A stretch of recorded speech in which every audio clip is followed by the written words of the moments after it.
प्रकार की प्रतियोगी परीक्षाओं की तैयारी ट्रिक्स और इजी मेथड से करने के लिए सब्सक्राइब करें हमारा चैनल और साथ में लगे बेल आइकन को भी प्रेस कर दें, जिससे कि हमारे आने वाली वीडियो का नोटिफिकेशन आपको मिलता रहे। और अगर आपको वीडियो अच्छी लगी तो लाइक तो बनता है, और वीडियो को दोस्तों के साथ जरूर शेयर करें। अगर आपका कोई सुझाव और कमेंट है तो जिन लोगों ने अभी तक इस चैनल को सब्सक्राइब नहीं किया है, चैनल को सब्सक्राइब करें, बेल आइकन दबाएं ताकि हमारे वीडियोस के अपडेट्स आपको समय समय पर मिलते रहे। यह आपका पार्ट 1 वीडियो है इस चैप्टर का। पार्ट 1 वीडियो में आज हम लोग श्वसन शुरू करने जा रहे हैं। ठीक है, श्वसन को अंग्रेजी में कहेंगे रेस्पिरेशन। ठीक है, रेस्पिरेशन की क्रिया कैसे होती है इस चैप्टर में हम लोग को पढ़ना है। देखिए, पिछले चैप्टर में हम लोग पढ़ चुके हैं, है ना। पिछले एक्सरसाइज में क्या पढ़े थे कि हमें जीवन संबंधी जितने भी कार्य हैं उनके संचालन के लिए हमें ऊर्जा की आवश्यकता होती है। ठीक है, ऊर्जा की आवश्यकता होती है और वह ऊर्जा हम लोग पोषण के द्वारा करते हैं। तो उसमें हम लोग देखे थे ना, स्वपोषी, परपोषी, है ना। तो हम लोग कैसे हैं, तो परपोषी हैं। ठीक है ना। तो हम लोग देखे हुए थे, ये सब चीज पढ़ चुके थे। तो हमें भोजन जो भी है, अगर हम लोग बात करें कि वातावरण से भोजन जो हम लोग ग्रहण करते हैं उसका जटिल रूप में ऊर्जा का उत्पादन होना मुश्किल होता है। ठीक है, अब भोजन जो होगा यानी कि जो भोज्य पदार्थ होगा उससे हम लोग अगर बात करें कि उसके जटिल रूप में उससे ऊर्जा का उत्पादन नहीं होता है। ठीक है, तो सबसे पहले हम लोग देखे थे कि हम लोग का शरीर में भोजन का पहले क्या होता है, पाचन होता है, पाचन की क्रिया होती है, और फिर हम लोग उस बचे हुए भोजन से ऊर्जा उत्सर्जित करते हैं, ऊर्जा प्राप्त करते हैं। ठीक है, हम लोग उस बचे हुए भोजन से क्या प्राप्त करते हैं, ऊर्जा। डायरेक्टली भोज्य पदार्थ से हमें ऊर्जा नहीं मिलेगी, उसका पहले पाचन होगा और पाचन के बाद ये ऊर्जा उत्पन्न होती है। और ये ऊर्जा उत्पन्न करने की जो विधि होती है हम लोग श्वसन द्वारा उस कार्य को संपादित करते हैं। और वो कैसे होता है, तो भोजन के अणु का ऑक्सीकरण होता है, ऑक्सीकरण के फलस्वरूप ये हमें ऊर्जा प्राप्त होती है। ठीक है, हमें भोजन के ऑक्सीकरण के फलस्वरूप क्या होती है, ऊर्जा प्राप्त होती है। यानी कि जब आपके शरीर में भोजन आता है, भोजन का पाचन होता है। आप पिछले चैप्टर में पाचन पढ़ चुके थे किस तरह से होता है। तो जब पचा हुआ भोजन होता है, उसका पचा हुआ भोजन होता है, पचने के बाद उसका ऑक्सीकरण कराया जाता है और उस ऑक्सीकरण से हमें ऊर्जा प्राप्त होती है। और वो जो ऊर्जा होती है वो एटीपी के रूप में, यानी एडिनोसाइन ट्राइफॉस्फेट, इसके बारे में भी आपको आगे बताया जाएगा। ठीक है, अब बात करें ऑक्सीकरण की जो क्रिया होती है, ये ऑक्सीकरण दो तरह से होता है। एक होता है अवायवीय और दूसरा होता है वायवीय। ठीक है, दूसरा क्या होता है, वायवीय, है ना। पहला जो होता है एनारोबिक और दूसरा एरोबिक, इसके बारे में भी हम लोग चर्चा करेंगे इसी चैप्टर में। और इन क्रियाओं के फलस्वरूप क्या हमें मिलती है, ऊर्जा मिलती है, और ऊर्जा क्या होती है, एटीपी के रूप में रहती है। तो श्वसन की क्रिया जो हम लोग करते हैं किस लिए करते हैं, तो जो हमारे शरीर में पचा हुआ भोजन होता है उस पचा हुए भोजन को किस में बदलने के लिए, तो उसे हमें ऊर्जा प्राप्त करने के लिए ऐसा करते हैं। ठीक है, चलिए, तो हम लोग में श्वसन के लिए अंग आपके शरीर में क्या है, फेफड़ा है ना। फेफड़ा श्वसन का कार्य करता है, नाक द्वारा वायु जाता है ना। तो इसमें सारे इसके फंक्शन के बारे में पढ़ेंगे, किस तरह से वायु हमारे शरीर में प्रवेश करता है और कैसे कैसे ये कार्य करता है। ठीक है, तो चलिए सबसे पहले हम देखते हैं श्वसन क्या कहलाता है। तो इसको ऐसे लिख सकते हैं आप कि श्वसन श्वसन वैसी क्रियाओं के सम्मिलित रूप को कहते हैं जिसमें बाहरी वातावरण से ऑक्सीजन ग्रहण कर शरीर की कोशिकाओं में पहुंचाया जाता है ना। बाहरी वातावरण से क्या होता है, ऑक्सीजन को ग्रहण किया जाता है और उसको कहाँ पहुंचाया जाता है, शरीर की कोशिकाओं में। ये कैसे पहुंचाया जाता है इस चैप्टर में ही चर्चा करेंगे हम लोग। ठीक है, तो शरीर की कोशिकाओं में पहुंचाया जाता है। ठीक है, और कोशिकाओं में पहुंचता है और वहां क्या होता है, जहां इसका उपयोग कोशिकीय ईंधन यानी ग्लूकोज कैसे बनता है, तो आपका भोजन का जो पाचन होता है, पाचन के फलस्वरूप वो ग्लूकोज बनता है और वही कोशिकीय ईंधन कहलाता है। और यह कोशिकीय ईंधन शरीर की कोशिकाओं तक पहुंच जाता है, हर एक कोशिकाओं में। ठीक है, और वहां क्या होता है, तो ऑक्सीकरण कई चरणों में विशिष्ट एंजाइमों की उपस्थिति में करके, ठीक है, उसका ऑक्सीकरण होता है किसके, ग्लूकोज का, किसके, है ना। तो वहां जब श्वसन की क्रिया होगी, यानी कि श्वसन यानी ऑक्सीजन जब आपके पहुंचेगा कहाँ, कोशिका में पहुंचेगा, तो कोशिका में पहुंचने के बाद वहां पे उपस्थित विशिष्ट एंजाइमों की उपस्थिति में, है ना, उनका ऑक्सीकरण होता है और ऑक्सीकरण के फलस्वरूप ऊर्जा एटीपी के रूप में उत्पादित होती है। ठीक है, तो इसको फिर से पढ़ देते हैं। श्वसन वैसी क्रियाओं के सम्मिलित रूप को कहते हैं जिसमें बाहरी वातावरण से ऑक्सीजन ग्रहण कर शरीर की कोशिकाओं में पहुंचाया जाता है जहां इसका उपयोग कोशिकीय ईंधन यानी ग्लूकोज का ऑक्सीकरण कई चरणों में विशिष्ट एंजाइमों की उपस्थिति में करके जैव ऊर्जा का उत्पादन किया जाता है तथा इस क्रिया से उत्पन्न कार्बन डाइऑक्साइड को फिर शरीर की कोशिकाओं से शरीर से बाहर निकाल दिया। तो ये जब क्रिया होगी तो उसमें कार्बन डाइऑक्साइड बनेगा और जल भी बनता है, ठीक है। उसको शरीर से हम लोग बाहर निकाल देते हैं, ठीक है। तो इस कार्बन डाइऑक्साइड को श्वसन क्रिया द्वारा ही बाहर निकालते हैं, ठीक है। और ये जल को क्या करते हैं, तो हमारे शरीर से बाहर निकलता है ना, सजीव पदार्थ के रूप में निकल जाते हैं या पसीने के द्वारा भी निकलता है। तो चलिए इसको देखते हैं। तो ग्लूकोज का फॉर्मूला आपको पता है C6H12O6 ये बनता है, ठीक है। भोजन के पाचन के फलस्वरूप यही बनता है और ये क्या करेगा, तो कोशिका में पहुंचेगा और उधर से श्वसन के द्वारा क्या हुआ, ऑक्सीजन भी वहां पहुंच गया। दोनों आपस में क्रिया किया किसके रिस्पेक्ट में, तो जब विशिष्ट एंजाइम रहते हैं तब, यानी कि एंजाइम के, है ना, एंजाइम के रिस्पेक्ट में क्या करेगा, तो इसे बनाएगा कार्बन डाइऑक्साइड, जल एवं ऊर्जा। तो ये आपको अभी बताया है कि ऊर्जा किस रूप में बनती है, तो ये ऊर्जा एटीपी के फॉर्म में बनती है। एटीपी का मतलब होता है पूरा एडिनो, लिख देते हैं यहाँ पे, एडिनो साइन ट्राई फॉस्फेट, ठीक है, एडिनोसाइन ट्राइफॉस्फेट के रूप में रहता है। अब देखिए इसको संतुलित कर देते हैं, 6 यहाँ लगा है, 6 यहाँ लगा है और 6 यहाँ लगा, संतुलित हो गया, ठीक है। तो ये अभिक्रिया दिखा दिया गया कि ये ग्लूकोज है आपके कहाँ है, तो कोशिका में मौजूद है और ये ऑक्सीजन पहुंच गया श्वसन क्रिया के द्वारा आपके कोशिकाओं में और दोनों क्रिया किया विशिष्ट एंजाइम की उपस्थिति में, तो कार्बन डाइऑक्साइड बनाया, जल बनाया और ये ऊर्जा बनाया एटीपी के रूप में। एटीपी का पूरा नाम एडिनोसाइन ट्राइफॉस्फेट होता है, ठीक है।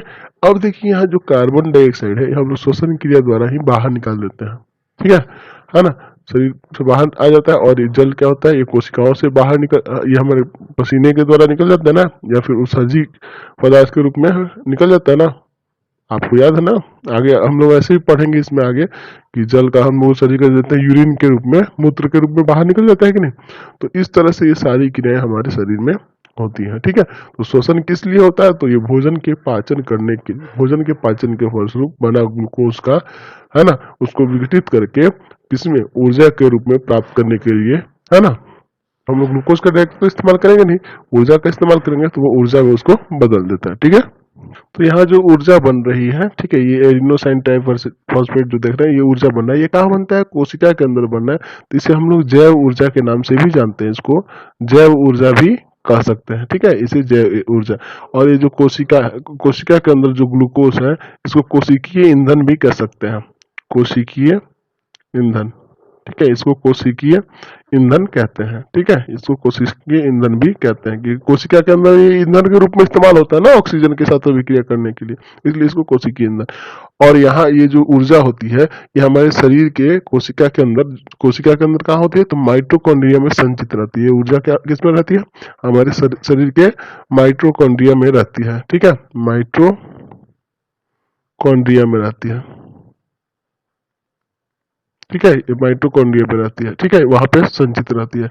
और माइटोकॉन्ड्रिया पे समय समय पे हमें जो ऊर्जा का जरूरत होता है वहां से हमें प्राप्त हो जाता है, ठीक है, शरीर, इसलिए माइटोकॉन्ड्रिया को पावर हाउस भी कहते हैं, ठीक है, ऊर्जा का घर भी कहते हैं, ठीक है। अभी कोशिका में होने वाले जो श्वसन है ये दो अवस्थाओं में विभाजित किया जा सकता है इसको, ठीक है। पहला होता है अवायवीय श्वसन, दूसरा वायवीय, है ना। यानी कि अवायवीय श्वसन को अंग्रेजी में कहते हैं एनारोबिक रेस्पिरेशन, ठीक है। तो सबसे पहले इसके बारे में, फिर एरोबिक के बारे में हम लोग जानेंगे, ठीक है। यह श्वसन का प्रथम चरण है जिसके अंतर्गत ग्लूकोज, है ना, ग्लूकोज जो होता है का आंशिक विखंडन ऑक्सीजन की अनुपस्थिति में होता है, आंशिक विखंडन होता है। और इस प्रक्रिया द्वारा एक अणु ग्लूकोज दो पैरुवेट्स का निर्माण होते हैं। यह क्रिया कोशिका द्रव्य होता है। यानी कि सबसे पहले अगर बात करें कि ग्लूकोज जो होता है, ग्लूकोज, है ना, ये हमारे कोशिकाओं में रहता है और इस प्रथम चरण में क्या होता है, तो ये प्रथम चरण में किसके अंदर होता है, तो ये होता है आपके कोशिका द्रव के अंदर, कोशिका द्रव के अंदर। और इसमें जो होता है ये क्या फॉर्म होता है, तो ये पैरुवेट बनाते हैं, पैरुवेट बनाते हैं, ठीक है। यानी कि ये विखंडित हो जाते हैं ग्लूकोज, और इस चरण में क्या बनाते हैं, पायरुवेट बनाते हैं। ठीक है, तथा इसका प्रत्येक चरण विशिष्ट एंजाइम के द्वारा होता है। ठीक है, तथा उत्प्रेरित होता है, के द्वारा उत्प्रेरित है, सॉरी, तथा इसके प्रत्येक चरण विशिष्ट एंजाइम के द्वारा उत्प्रेरित होता है। तथा और उसके बाद क्या है कि इस प्रक्रिया में चूंकि ग्लूकोज अणु का आंशिक विखंडन होता है, पूरी तरह से विखंडन नहीं हो पाता है, अतः इसमें क्या होता है कि निहित ऊर्जा का बहुत छोटा ही भाग मुक्त होता है। इसमें ऊर्जा भी मुक्त होती है लेकिन कम भाग, एटीपी भी इसमें मुक्त होती है, लेकिन ये ऊर्जा जो होती है बहुत ही कम होती है। ठीक है, ये ऊर्जा क्या होती है, बहुत ही कम होती है। ठीक है, शेष ऊर्जा पायरुवेट के बंधकों में ही संचित रहती है, यानी इसी में रहता है, इस पायरुवेट में ही बाकी ऊर्जा रहती है, पूरी तरह से नहीं होता है। यानी कि अवायवीय श्वसन में क्या होता है कि कोशिका द्रव के अंदर ये होता है, और ये कोशिका द्रव में किस तरह से होता है, तो इसमें पायरुवेट के रूप में विखंडित हो जाता है कौन, ग्लूकोज, और थोड़ी सी ऊर्जा इसमें, है ना, थोड़ी सी ऊर्जा भी निकलती है, और साथ ही साथ उसमें उसके पायरुवेट्स में बाकी जितनी भी ऊर्जा होती है बंधे हुए रहते हैं, संचित रहती है।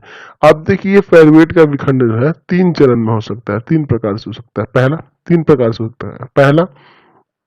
पहले बात करें तो ऑक्सीजन की अनुपस्थिति में, ऑक्सीजन की अनुपस्थिति में, जब ऑक्सीजन नहीं रहेगा तब। ठीक है, ऑक्सीजन की अनुपस्थिति में। ठीक है, तो ऑक्सीजन की अनुपस्थिति में बात करें तो ये होता है ईस्ट के अंदर। ठीक है ना, जो ईस्ट के अंदर होता है, ईस्ट। ठीक है, ऑक्सीजन की अनुपस्थिति में ये होता है ईस्ट के अंदर, और इससे क्या बनता है, तो यहाँ से इसमें क्या बनेगा, तो आपका एथेनॉल बनेगा, एथेनॉल बनेगा, और साथ ही साथ क्या बनती है, तो साथ ही साथ इसमें कार्बन डाइऑक्साइड गैस बनता है। ठीक, दूसरा अगर बात करें, दूसरा अगर बात करें तो ये दूसरा जो होगा आपका ऑक्सीजन के अभाव में, जहां ऑक्सीजन कम होगा, ऑक्सीजन के अभाव में, ऑक्सीजन के अभाव में, और ये आपका जो होता है ऑक्सीजन के अभाव में होता है, ये पेशियों में होता है, पेशियों में। ठीक है, मांसपेशियों में, है ना, पेशियों में होता है, और क्या इससे बनता है, तो लैक्टिक अम्ल बनता है, लैक्टिक अम्ल बनता है, लैक्टिक अम्ल।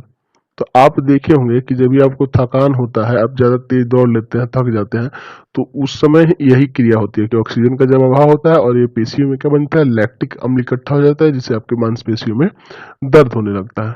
ठीक है, और तीसरे की बात करें तो तीसरा ये अवायवीय में नहीं आता है, वो वायवीय श्वसन में आता है। ठीक है, तो उसको भी यहाँ बता देते हैं। ठीक है, तो पहले वायवीय श्वसन को समझ लेते हैं, एरोबिक रेस्पिरेशन क्या होता है, तो उसके बाद इसमें इस फिगर में लिख लिया जाएगा। तो श्वसन के प्रथम चरण में बना पायरुवेट्स पूर्ण ऑक्सीकरण के लिए माइटोकॉन्ड्रिया में चला जाता है। ठीक है, माइटोकॉन्ड्रिया में चल जाएगा, ये जो पायरुवेट बना है ये कहाँ जाएगा, माइटोकॉन्ड्रिया में जाएगा। ठीक है, तो इसको फिगर को थोड़ा आगे इसमें बना देंगे।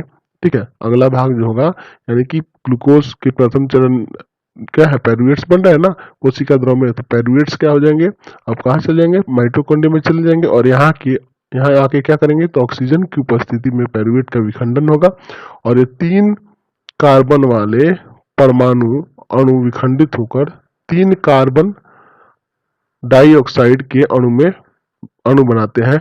इसके साथ जल बनाता है, और रासायनिक ऊर्जा भी मुक्त होती है, जो एटीपी अणुओं में संचित रहती है। एटीपी के विखंडन से जो ऊर्जा मिलती है, उससे कोशिकाओं के अंदर होने वाले विभिन्न जैव क्रियाएं संचालित होती हैं। ठीक है, तो इसको देख लेते हैं इस फिगर में। ठीक है, तो तीसरा अगर आप लिख सकते हैं इस तरह से, यहाँ पे अलग कर दे रहा है, ये कहाँ होता है, तो ये माइटोकॉन्ड्रिया में होता है, ऑक्सीजन की उपस्थिति में, ऑक्सीजन की उपस्थिति में होता है, उपस्थिति, ये आपका ऑक्सीजन की उपस्थिति में होता है ना। ठीक है, उपस्थिति में। ठीक है, उपस्थिति में कहा होता है, तो ये माइटोकॉन्ड्रिया में होता है, माइटोकॉन्ड्रिया, ये माइटोकॉन्ड्रिया के अंदर होता है, और यहाँ पे क्या बनता है, तो यहाँ पे अभी आपको बता चुके थे, कार्बन डाइऑक्साइड बनेगा, जल बनेगा, और ऊर्जा बनेगा। ठीक है, समझ गया। चलिए तो फिर से इसको ध्यान देंगे। पहला चीज होता है ग्लूकोज जो होता है हमारे कोशिकाओं के अंदर, कोशिका द्रव के अंदर पायरुवेट्स तथा थोड़ी सी ऊर्जा मुक्त करता है, पायरुवेट में कन्वर्ट होता है तो थोड़ी ऊर्जा मुक्त करता है और बाकी ऊर्जा पायरुवेट में ही संचित रहती है। ठीक है, ये श्वसन का प्रथम चरण है। द्वितीय चरण में क्या होता है कि देखिए ये और ये अवायवीय में आएगा और ये आपका वायवीय में आएगा। ये दोनों प्रथम है ना, शुरू के दो, ये अवायवीय में, ये वायवीय में। तो प्रथम इसमें क्या होता है कि ऑक्सीजन की अनुपस्थिति में होता है, ईस्ट के अंदर होता है, इसमें क्या बनता है, इथेनॉल और कार्बन डाइऑक्साइड बनता है। दूसरा है ऑक्सीजन के अभाव में, यानी ऑक्सीजन रहेगा कम रहेगा, तो ऑक्सीजन के अभाव में क्या बनता है, तो ऑक्सीजन के अभाव में ये हमारे पेशियों में बनता है, क्या बनता है, तो लैक्टिक अम्ल बन जाता है। ठीक है, लैक्टिक अम्ल तो आपको अभी बताए थे कि शरीर में जो दर्द वगैरह होता है, पीड़ा होती है ज्यादा मेहनत करने के बाद, थकान होने के बाद, तो उस समय ऑक्सीजन का अभाव कम होता है, जिसके कारण पेशियों में हमारे लैक्टिक अम्ल बन जाता है और लैक्टिक अम्ल बनने के कारण हमारे पेशियों में दर्द होता है। ठीक है, चलिए उसी तरह अगर हम लोग बात कर रहे हैं, है ना, तो आप देखते हैं ना जब दर्द होता है तो आप क्या करते हैं, उस पर कोई ऑइंटमेंट लगाते हैं ना, मलहम दर्द वाला, तो वो क्षारीय होता है, उसकी अम्लीयता को नष्ट करने लग जाता है। ठीक है, उसी तरह अगर हम लोग बात करें यहाँ, तो ये ऑक्सीजन की उपस्थिति में होता है और ये क्या कहलाता है, वायवीय श्वसन में आता है। और इसमें क्या बनता है, कार्बन डाइऑक्साइड, जल तथा ऊर्जा, और ये ऊर्जा किस रूप में रहती है, एटीपी के रूप में रहती है। तो ये पाचन के होने के बाद जो यहाँ पे जो ग्लूकोज बन रहा है और ग्लूकोज से जो हम लोग ऊर्जा प्राप्त करने वाले हैं, तो ये तीन प्रकार से ऐसे ऐसे होती है। ठीक है, तो ये प्रथम चरण में होता है, यानी कि 2 चरणों में आपकी श्वसन की क्रिया के द्वारा भोजन का पाचन होता है। ठीक है, तो यहाँ से समझ गए भोजन का पाचन किस तरह से हो है, और अवायवीय और वायवीय भी समझ गए। चलिए आगे हम लोग बढ़ते हैं। अब हम लोग चर्चा करेंगे पौधों में श्वसन किस तरह से होता है ना, यानी पौधों में रिस्पिरेशन कैसे होता है। तो देखिए बात करें हम लोग में जिस तरह से होता है उससे ये डिफरेंट तरीके से करते हैं। ठीक है, इसमें समझ लेते हैं थोड़ा कि पौधों में श्वसन गैसों का आदान प्रदान शरीर की सतह द्वारा विसरण क्रिया के द्वारा होता है। ठीक है, ये कैसा होता है, विसरण क्रिया द्वारा, लेकिन हम लोग में विसरण क्रिया द्वारा नहीं होता। आगे हम लोग पढ़ेंगे। ठीक है, मानव में है ना, जंतु में श्वसन पढ़ेंगे तो पढ़ा जाएगा, अभी पौधों का देख लिया जाए। तो पौधों में कैसे होता है, तो विसरण क्रिया द्वारा होता है। इसके लिए ऑक्सीजन युक्त वायुमंडल से पत्तियों के रंध्रों, ठीक है, ऑक्सीजन युक्त यानी ऑक्सीजन जिसमें हो, है ना, ऑक्सीजन युक्त वायु को कहां से प्रवेश कराया जाता है, तो पत्तियों के रंध्रों। रंध्र याद है ना, छोटे छोटे स्टोमाटा जो होते हैं, छिद्र होते हैं पत्तियों में, आपको पिछले चैप्टर में पढ़ा चुके हैं। ठीक है, पुराने वृक्षों के तनों की कड़ी त्वचा पर स्थित वातरंध्र, है ना, पुराने वृक्ष जो हो जाते हैं उनके कड़ी त्वचा पे वात रंध्र होते हैं। ठीक है, वो भी छोटे छोटे छिद्र ही होते हैं। ठीक है, उनसे ये लोग श्वसन गैसों का आदान प्रदान करते हैं एवं अंतर कोशिकीय स्थानों द्वारा पौधों में प्रवेश करते हैं। ठीक है, यानी कि श्वसन गैस का आदान प्रदान रंध्रों द्वारा हो सकता है, वात रंध्रों द्वारा होता है पुराने वृक्ष के कड़ी त्वचा के वात रंध्र द्वारा, तथा अंतर कोशिकीय स्थानों द्वारा पौधों में प्रवेश करते हैं। ठीक है, पौधों की जड़ों से मिट्टी के कणों के बीच स्थानों में स्थित हवा से ऑक्सीजन ग्रहण करती हैं। ठीक है, पौधों की जड़ों की जो मिट्टी होती है, ठीक है ना, उनके कणों के बीच स्थान जो रहता है उनके बीच ऑक्सीजन ग्रहण रहती है। ठीक है, और उन ऑक्सीजन को, जैसे मान लीजिए कोई पौधा हो गया, पौधों का यहाँ जड़ है ना, ये जड़, ठीक है, पौधे का जड़ है, समझिए इस बात को, और पौधे के जड़ से, है ना, तो यहाँ जो मिट्टी होगा, मिट्टी में ऑक्सीजन रहता है ना, तो ये ऑक्सीजन उपस्थित इसमें रहता है और इस ऑक्सीजन का उपयोग क्या करते हैं, तो जड़ों के जड़ों से निकलने वाले जो मूल रोम होते हैं, छोटे छोटे और पतले पतले, इसमें देखिएगा आपको जड़ दिखेंगे, जड़ है ना, पौधे के जो जड़ होते हैं उनके अंदर और भी पतले पतले जड़ होते हैं। ठीक है, पतले पतले जड़ होते हैं, उस जड़ को कहते हैं मूल रोम। क्या कहता है, मूल रोम। तो इस मूल रोम, ये मूल रोम जो रहता है ये किस कोशिका का बना होता है, तो ये एपिडर्मल कोशिका से विकसित रहती है। मूल रोम किससे रहती है, एपिडर्मल कोशिका से विकसित रहती है। ठीक है, ये एपिडर्मल कोशिकाओं से विकसित रहती है। ठीक है, अब देखिए क्या होता है कि ये मिट्टी के कणों के बीच फैली रहती है, ये मिट्टी के कण जो होते हैं वहां फैली रहती है, और ये मूल रोम क्या करते हैं कि ऑक्सीजन ग्रहण कर लेते हैं। कहां से, तो मिट्टी के कणों के बीच जो ऑक्सीजन रहता है उसको ये ग्रहण कर लेते हैं और कार्बन डाइऑक्साइड को यहीं से छोड़ देते हैं।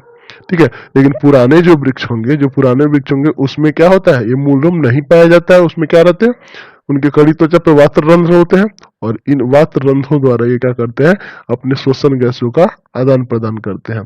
ठीक है, इसीलिए क्या होता है कि जो पुराने वृक्ष हो जाते हैं उसमें लंबे समय तक जल जमाव हो जाता है, और जल जमाव होने के कारण पौधे क्या हो जाते हैं, मर जाते हैं। ठीक है, पौधे मर जाते हैं। ठीक है, तो क्यों हो जाता है? क्योंकि जल जमा हो जाएगा और सड़ जाते हैं और मर जाते हैं।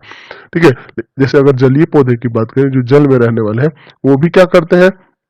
तो वो भी जलीय पौधे भी जो होते हैं वो विसरण क्रिया द्वारा ही जल से, है ना, विसरण क्रिया द्वारा क्या करते हैं? जल से ऑक्सीजन को तोड़ लेते हैं और इसको ले लेते हैं। ठीक है, जल से ही ऑक्सीजन को ले लेते हैं और श्वसन क्रिया के पश्चात वो कार्बन डाइऑक्साइड को फिर मुक्त कर देते हैं। ठीक है, कार्बन डाइऑक्साइड को वो मुक्त कर देते हैं। और ये जो क्रिया है बहुत ही सरल होती है पौधों में। ठीक है, लेकिन हम लोगों में जटिल तरीके से होती है। ठीक है, अभी देखिए अगर हम बात करें अब आप सोच रहे होंगे कि यहाँ ऑक्सीजन पौधे ले रहे हैं।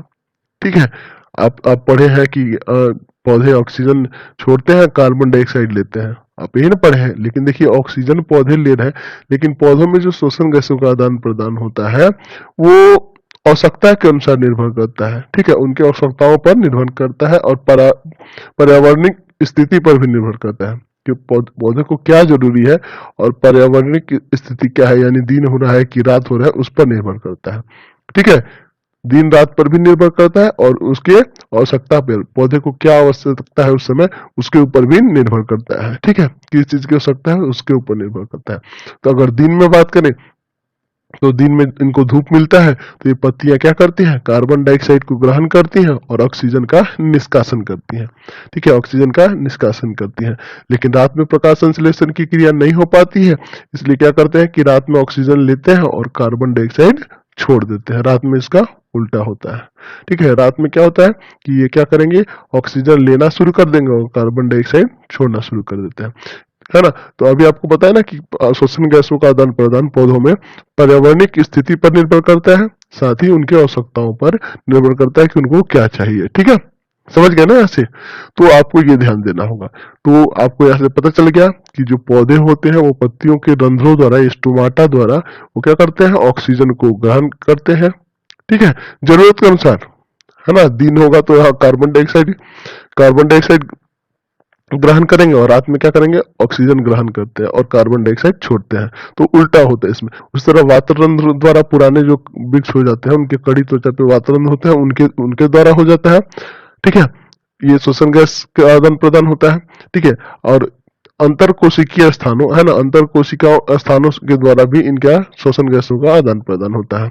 ठीक है, अब देखे थे ना मूल रोम क्या करते हैं कि अगर जो मिट्टी है, मिट्टी के कणों के बीच जो ऑक्सीजन है उसको ये खींच लेते हैं। पतले जो होते हैं ना ये मूल रोम, ठीक है, यहाँ से ये खींच कर क्या करते हैं?